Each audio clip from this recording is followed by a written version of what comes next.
नमस्कार, मैं श्वेता आपका स्वागत करती हूँ द इंडिया मूव्स पर। यूक्रेन और रूस के बीच चल रहे युद्ध में एक बड़ा मोड़ आता दिख रहा है। यूक्रेन सरकार ने 30 दिनों के अस्थायी युद्ध विराम यानी सीज फायर पर सहमति जताने के संकेत दिए हैं, जिससे संघर्ष को खत्म करने के लिए एक नया रास्ता खुल सकता है। ये घोषणा ऐसे समय में आई है जब अमेरिका ने यूक्रेन को सैन्य सहायता दोबारा शुरू करने का फैसला किया है। साथ ही सऊदी अरब में हुई शांति वार्ता में इस युद्ध को समाप्त करने के लिए ठोस प्रयासों की रूपरेखा बनाई गई है। यूक्रेन की सरकार ने हाल ही में संकेत दिए हैं कि वे रूस के साथ 30 दिनों के अस्थायी युद्ध विराम के लिए तैयार है। हालांकि यूक्रेन की ये शर्त भी है कि रूस इस दौरान किसी भी तरह की सैन्य कार्यवाही नहीं करेगा और संघर्ष विराम का पालन करेगा। युद्ध की शुरुआत से ही यूक्रेन पर रूस के हमले लगातार जारी रहे हैं, जिससे लाखों लोग बेघर हुए हैं और हजारों सैनिक व नागरिक मारे गए हैं। ऐसे में ये युद्ध विराम एक महत्वपूर्ण कूटनीतिक पहल साबित हो सकती है। वहीं यूक्रेन की इस पेशकश के पीछे कई कारण हैं। पहली बात ये कि यूक्रेन की सेना को हथियारों और संसाधनों की कमी का सामना करना पड़ रहा है। दूसरी ओर लगातार हमलों के कारण बेसिक इंफ्रास्ट्रक्चर्स को भारी नुकसान हुआ है। अगर ये युद्ध विराम लागू होता है तो यूक्रेन को अपनी सेना को रीऑर्गेनाइज करने और देश की स्थिति सुधारने का अवसर मिल सकता है। वहीं इसी बीच अमेरिका ने यूक्रेन को सैन्य सहायता दोबारा शुरू करने की घोषणा कर दी है। पिछले कुछ महीनों से अमेरिकी कांग्रेस में इस सहायता को लेकर गतिरोध बना हुआ था, लेकिन अब इसे हरी झंडी मिल गई है।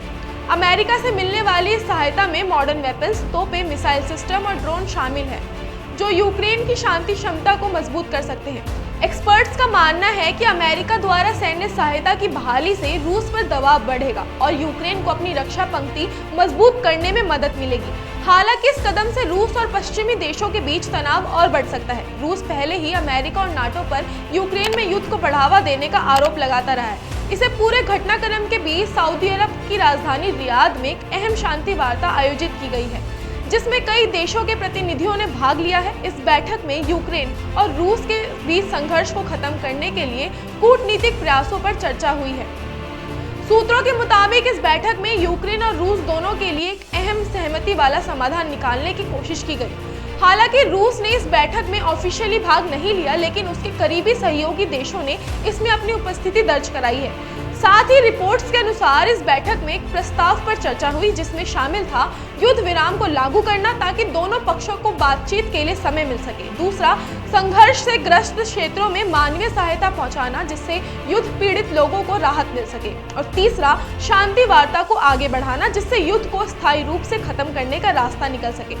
इस पूरे घटनाक्रम से ये संकेत मिल रहे हैं कि रूस यूक्रेन युद्ध को खत्म करने के लिए अब अंतर्राष्ट्रीय स्तर पर ठोस प्रयास किए जा रहे हैं। यूक्रेन की 30 दिनों के युद्ध विराम की पेशकश, अमेरिका की सैन्य सहायता और सऊदी अरब में शांति वार्ता, ये तीनों घटनाएं मिलकर युद्ध को समाप्त करने के लिए एक महत्वपूर्ण मोड़ ला सकती है। एक्सपर्ट्स का मानना है कि युद्ध का अंत तभी संभव है जब रूस और यूक्रेन दोनों एक साथ बातचीत की मेज पर आए और किसी स्थायी समाधान पर सहमत हो।